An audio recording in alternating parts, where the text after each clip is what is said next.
So take a look at this. This is kind of grouping NFL running backs in clusters. So these are inefficient running backs, guys that didn't get a lot done yards per carry, and you see Kareem Hunt is there.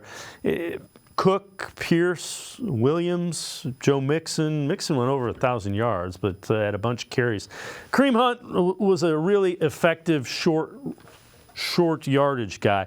And then here's another one, and this is high negative run percentage. And Jerome Ford, I believe it was something in the neighborhood of 16% of his runs got negative yardage. So when we look at those things, keeping in mind the severity of Nick Chubb's injury, what are some of the areas that you look at this Browns roster and say, boy, they need to upgrade?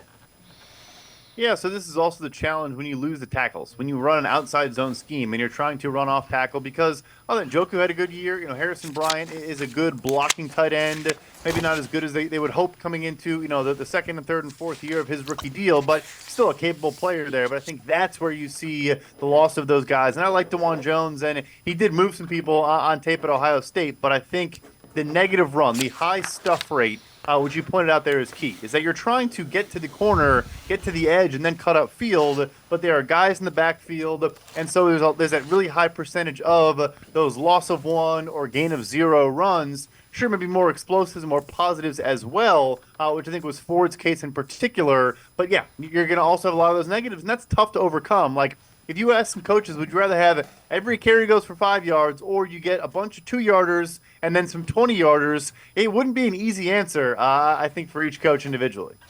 When you look at this roster, what areas do you think get upgraded? What are the most pressing needs to improve?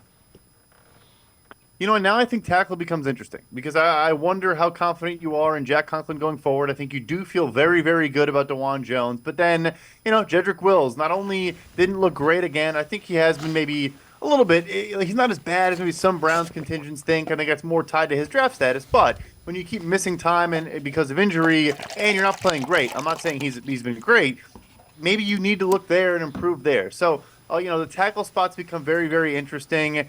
I think you also did see in that Houston Texans football game, you and I have talked about it, this is not a team that's going to be predicated on spending at linebacker. Andrew Berry comes from this tree where they don't do that, but you come in with an injured Anthony Walker. He doesn't really play a whole lot this year. Sione Takitaki and Jeremiah Usu-Koromoa can't really cover all that well. They're better playing forward. And Jock had a bunch of awesome, splash plays coming forward in that Texans game. But they got carved up over the middle of the field. And the Dalton Schultz touchdown is a breakdown over the middle.